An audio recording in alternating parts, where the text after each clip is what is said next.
বাদাম নিয়ে গেছে কিনলে আমার জমি আমাদের হাতে দৌড়িয়ে পিছনটা করে বাইন দেয় মানে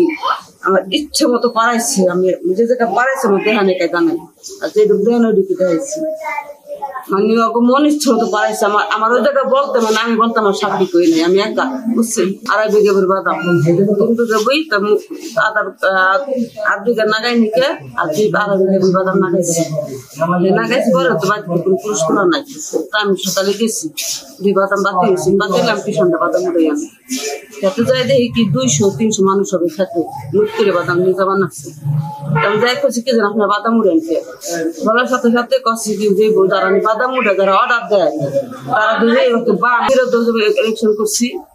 আমরা লোক যারা সুমন ভাই ইলেকশন করছি আর হ্যাঁ দত্তলামে ইলেকশন করছি এই কারণে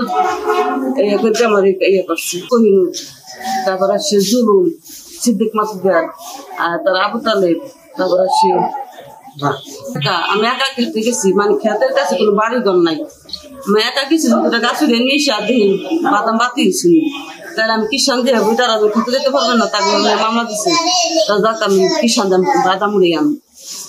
গেছি পরে আর কি 10,000 দেখি দুনিয়ার মানুষ 200-300 মানুষ বেজাইছে খেতে বাদাম উড়াইতে নিয়ে বড় ডাকে করে খিচুড়ি জানতে এই খিচুড়ি খেয়ে মানুষ নামাইছে গেছিল ওই বাদাম খেতে বাদাম দেখার জন্য যে বাদাম বাতিয়েছে উনি যাওয়ার পরে ওনারে যাই দেখে যে ওরা 3-4 লোক বাদাম উঠার পর উনি যা বলছে তোমরা বাদাম